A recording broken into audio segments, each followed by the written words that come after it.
Welcome back to GSMC's Down by Contact Sports Podcast.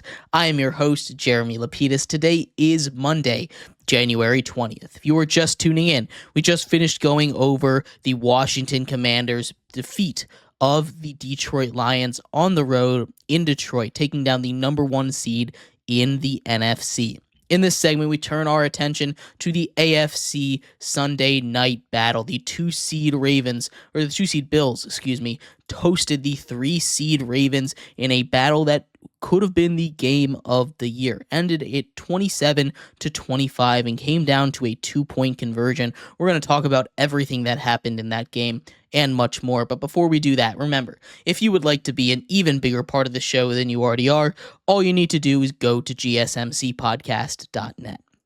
Or if you are on YouTube, you can use that super chat feature. If you do either of those two things, a message should pop up on the bottom of the screen for you, me, and everybody else around the world to see. If you do have a burning question about sports, anything at all that you would like to ask, go ahead and throw that in the comments. Throw it in the chat. I will get to it as soon as I possibly can.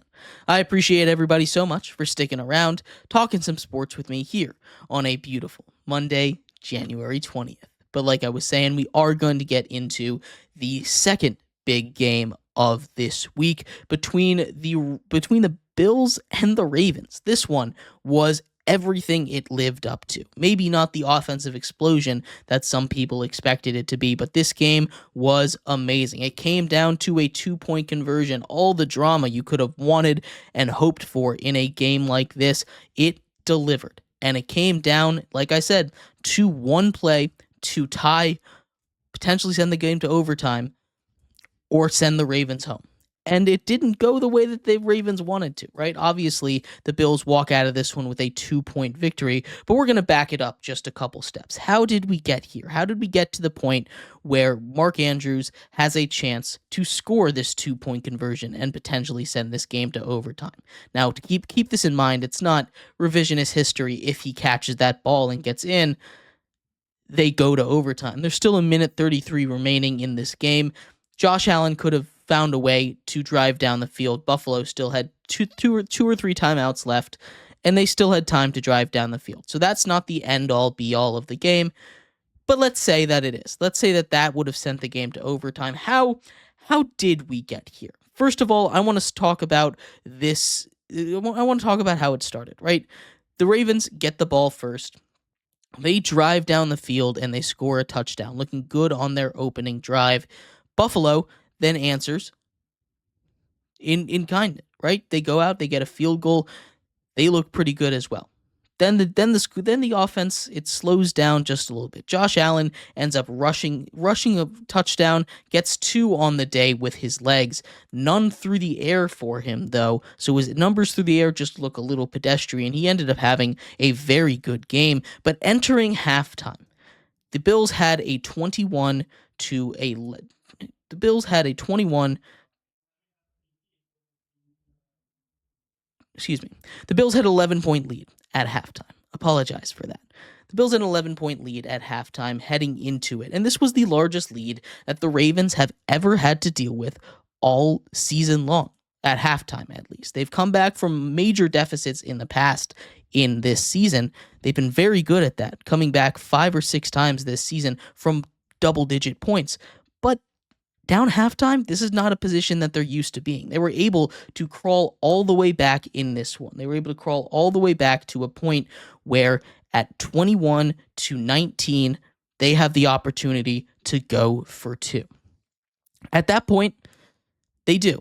And this is where you can start to question things. I was watching this game with a bunch of different people, right? And I was in the mindset, of course, of what the Bills were thinking. Go for 2. A lot of people were also in the mindset of go for 1. And obviously, revisionist history should have just kicked the extra point, right? You had a chance instead of having to go for 2 at the end there, which maybe they would have done anyway. You could just kick the field goal, kick the extra point, and tie the game at 27. Instead, they go for 2 there, a decision that I think was the right one, didn't end up being the right one, but it seemed like the right one at the time. A lot of times in the past, in those situations, you would have just kicked the extra point, gone down by one, and attempted to trust your defense. Your defense did a very good job, of course, holding the Bills to just 2 field goals down the stretch in that game, shutting them down basically in that second half, which is really, really tough to do, especially against Josh Allen. The way that they'd been able to run the ball all game was really impressive, but they were able to slow them down. Their defense did the job. No turnovers, but that's fine. Holding them to field goals gave them the chance at the end of that game to drive down the field. Lamar Jackson, who hadn't had the best game in the early parts of the first half, he threw a really bad interception. He fumbled on a play that just was broken from the start, a high snap that he tipped up, caught, and tried to make something out of, something that he'd done multiple times throughout the regular season.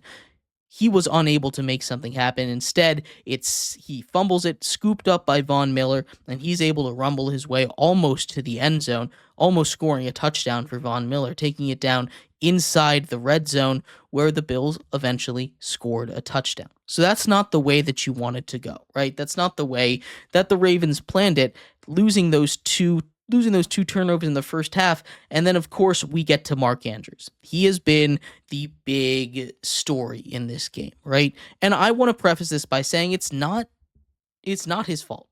This game is not his fault. The Ravens had 3 turnovers in this game. 2 of them we just talked about with Lamar Jackson. The other one was from Mark Andrews there.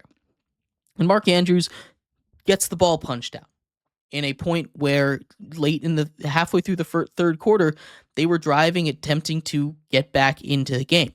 At the end of the day, they were able to get back into the game. That turnover, well, it mattered. It didn't matter as much as it seemed to have mattered. And the Ravens, with 3 turnovers and getting none of your own, it's tough. It's tough to win a game. So I applaud them. I really do, for being able to even come back and make it a game after what they did on offense in the first half and that other fumble, that catastrophic fumble in the third quarter. But at the end of the day, Mark Andrews also had that drop in the end zone. So there's a lot of stuff that you can point out and are very obvious, but there's a couple other things that I think led to the Ravens losing it. Obviously, that turnover margin is brutal. -3. No team has ever won a playoff game with a -3 playoff margin. Not a single team has ever done it. In fact, Buffalo has been really good in the playoffs at forcing turnovers. In 21 straight games in the playoffs, they have won the turnover battle. Now, obviously, they haven't won all of those games, but that's 21 straight games that they've done that. That is incredibly impressive, and their defense really did step up in this one. That was one of the big concerns I had with this. The defense, the run defense especially in the first half, they did a great job of shutting down Derrick Henry, of not letting Lamar Jackson escape out of the pocket, of not letting these guys break these big runs and let them go down the sideline, right? They did a great job, but that's something I want to point out here. The Ravens only gave the ball to Derrick Henry 16 times. And when we talk about the Ravens last year in the playoffs, when we talk about what's been successful for the Ravens all season long, when we talk about what the Ravens needed to do to win this game, it was feed the ball to Derrick Henry. Give him at least 20 carries in this one. Let him be the focal point of your offense. Lamar Jackson was able to connect with guys downfield. He was able to make a ton of big plays, and he did a very good job in this game of keeping them in it. But when the Ravens give the ball to Derrick Henry 20 or more times, they are undefeated. 9-0 this season when they give him the ball 20 times on the ground. Instead, they only give it to him 16 times. He's 16 for 84, which is still a pretty good yards per carry average, somewhere sitting around just over 5 yards a carry with that average. That is really, really good. And they just don't feed him. This is something that hurt the Ravens in last year's playoffs against the Chiefs. They got away from the run game. They ended up losing that game by just 7. And you can point to a lot of different things in that one, but they didn't run the ball. Against the Chiefs early on in the season, and really in every game that they've lost this season, they get away from running the ball. They need to run the ball. They need to stick with their identity. They need to give the ball to their bruiser, Derrick Henry. Keep him in the game. Keep him running, keep him churning, just give him the ball. And again, that's one of the factors that led to a loss. Really, the big one is turnovers. Turnovers bad, but that's not the overarching theme of this, right? The other thing is they didn't have Zay Flowers, so it let that Bills defense play a lot more aggressively than they would have otherwise. Zay Flowers is by far the best receiver on that team. This is a team that was led by tight ends in receiving, with Isaiah Likely scoring a touchdown down the stretch, leading the team in receiving yards. Rashad Bateman had a couple of deep plays, but they don't really have that true wide receiver one kind of weapon without Zay Flowers. When he's out there, it's tough to blitz and play man because he's so fast. He's like a natural man beater when he's running these crossing routes across the field. You have to play zone. You have to play a little bit more zone, a little bit less man, and it's hard to blitz like that. They went hard at Lamar Jackson. They were going hard at Derrick Henry, and they did everything that they could to force the ball out of Derrick Henry's hands. And again, props to that Bills defense. They stepped up when they needed to. They played a great game. But I think that the Ravens just got a little bit out of their game plan, not having Zay Flowers, not giving the ball to Derrick Henry. And because of that and everything else that happened in that game, they fell just short. It was a good game. It was a great game. And now Josh Allen and the Bills are on to Kansas City for redemption. They tend to beat them in the regular season, but they have yet to take them out in the playoffs. That one should be a good game. But the Bills and their defense were amazing. The Ravens shot themselves in the foot one too many times in this game. But let me know what you thought. I'd love to hear your thoughts on this game. We're going to take a quick break. When we come back, we turn our attention to the other game from Sunday, the snow game. The Rams kept it close, almost were able to pull off a crazy comeback against the Philadelphia Eagles. Instead, they are getting sent home and the Eagles are moving on. We'll talk about that game coming up here on GSMC's Down by Contact Sports Podcast.